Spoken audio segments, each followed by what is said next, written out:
Esteja pronto para proteger o seu estado em praças e cidades. Nós retiremos sanções de qualquer cidadão da Ucrânia. O Conselho de Segurança da Ucrânia resolveu retirar qualquer tipo de sanção. Então, os cidadãos podem usar armas para defender o território. Em outro momento, Zelensky afirmou que cortou relações diplomáticas com a Rússia e afirmou que ambos estão em lados opostos da história mundial. Esta manhã vai entrar para a história, mas é uma história diferente para nós e para a Rússia. Nós cortamos relações diplomáticas com a Rússia. A Ucrânia está se defendendo e não deve perder a sua liberdade. Qualquer que seja pensado na Rússia a respeito da independência da Ucrânia, do direito de viver as nossas vidas, é o nosso maior valor. A Rússia atacou o nosso Estado de uma forma terrível, de uma forma que nem a Alemanha fez durante a Segunda Guerra Mundial. Os nossos países estão em lados opostos da história mundial. A Rússia está do lado do mal. Nós vamos voltar então ao vivo a Kiev. A gente segue conversando com o nosso enviado especial, Matias Brotero, que está desde a madrugada. Aliás, Matias, fala pra gente quantas horas você já está aí cobrindo esse conflito, primeiro. E segundo, destaca pra gente uma fala agora do presidente Volodymyr Zelensky, que fala então dessa solidão dele. A Ucrânia está se defendendo. E os países do entorno, como estão em relação à Ucrânia nesse momento?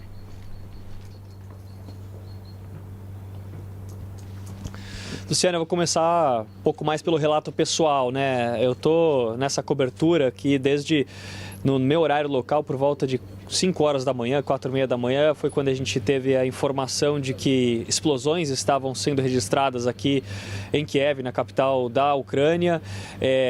A gente logo entrou ao vivo e desde então, o que eu pude perceber mesmo, eu ouvi 4 explosões. A gente não sabe o que causou essas explosões, nem onde aconteceram, mas eu estava a cerca de 35 quilômetros do aeroporto. Aí, de lá eu segui, depois que o dia amanheceu, eu segui para o metrô. O metrô é muito interessante. A gente dizer o seguinte, o metrô ele pode ser utilizado como um bunker, como um abrigo, projetado na década de 60 justamente para isso, que mostra que a Ucrânia esse não é o primeiro nem segundo conflito que a Ucrânia se envolve. Então, o que eu pude observar foi um cenário no qual muitas pessoas estavam indo aos bunkers logo após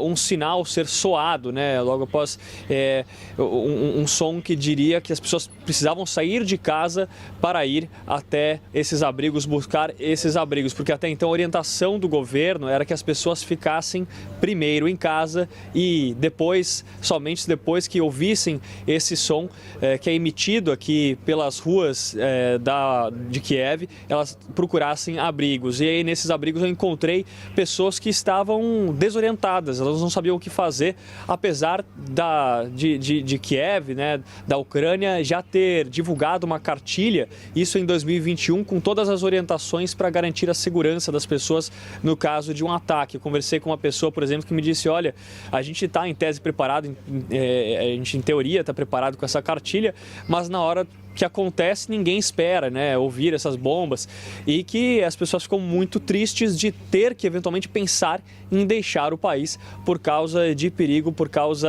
de segurança, Luciana. Agora, por outro lado, eu conversei também com um militar da reserva que me afirmou que estava à disposição, sim, do exército, do governo, se precisasse. Ele era bem mais velho do que o que está sendo previsto agora para as pessoas que podem eventualmente ir ao fronte, né, entre 18 e 60 anos, ele tinha 74, mas ele falou que tinha absoluta certeza de que se a Ucrânia tivesse apoio de outros países, ela poderia derrotar a Rússia, o que dá a entender que há sim uma parcela da população que entende que nesse conflito não necessariamente a Ucrânia está subordinada à Rússia se houver apoio dos outros países. E aí eu venho para a sua segunda questão.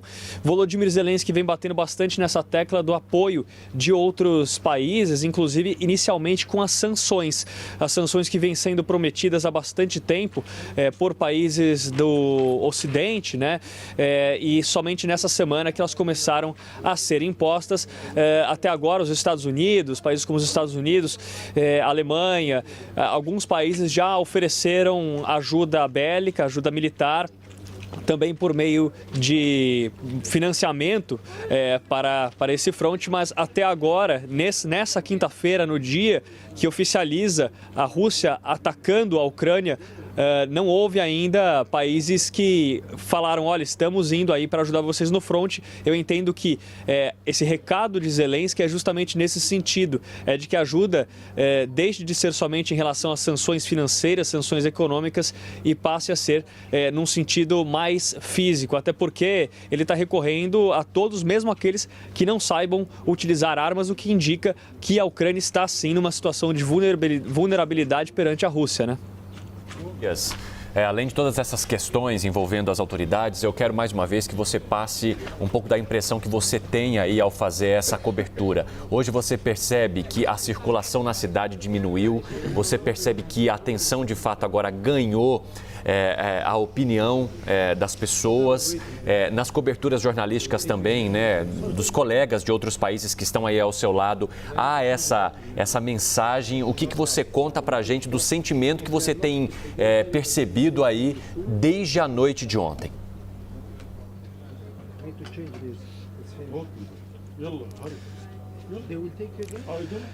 Evandro, foi uma situação que escalou muito rápido, né? Porque aqui na Ucrânia havia o entendimento de a possibilidade de ataque iminente da Rússia, como disseram os próprios Estados Unidos ontem.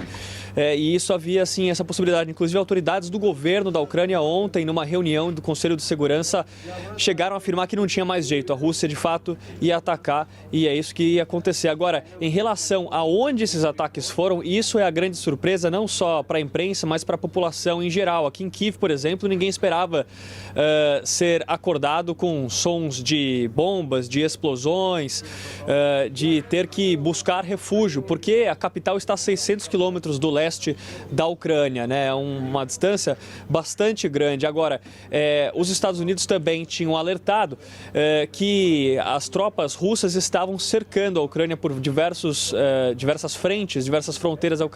É o caso de Belarus, por exemplo, que fica mais próximo a Kiev, por exemplo. Então, os Estados Unidos, nesse sentido, depois de muitas previsões que caíram por fio, inclusive de acordo com o próprio governo ucraniano, eles reconheceram isso ontem, falaram, agradeceram os avisos de inteligência dos Estados Unidos, mas falaram que isso aconteceu outras vezes, que eles confiavam no próprio aviso. De fato, aconteceu esse ataque, aconteceu. As pessoas, de maneira geral, na rua, estão bastante surpresas, elas não sabem o que fazer.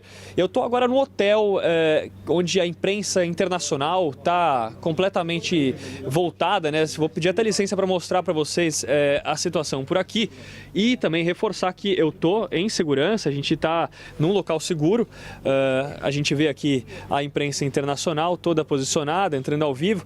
Aqui a Praça Maidan, um palco de muitos protestos, inclusive simbólico, porque foi nessa praça onde aconteceu aquele massacre em 2014, né, a manifestação na qual mais de 100 estudantes morreram, foram mortos, numa situação em que o então presidente da Ucrânia, Viktor Yanukovych, fugiu para a Rússia, ele que era apoiado pelo presidente Vladimir Putin, e nessa situação de vulnerabilidade, Vladimir Putin tomou então a Crimeia. Então é simbólico esse local onde estamos, justamente porque ele representa a luta da Ucrânia pela soberania, pela independência. É isso que a Ucrânia está fazendo hoje, né? Um dia cinza, com poucas pessoas andando na rua e muita apreensão sobre o que pode acontecer agora, principalmente em relação aos desdobramentos agora que devem acontecer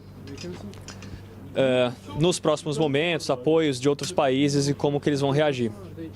Matias Brotero falando com a gente ao vivo de Kiev. Matias, então, ressaltou que está bem, está em segurança. Isso é o mais importante da gente compartilhar aqui com vocês que nos assistem, porque somos jornalistas, mas antes vem o ser humano, né? A gente precisa sempre da saúde e segurança. Matias, obrigada, viu, pelas informações. Já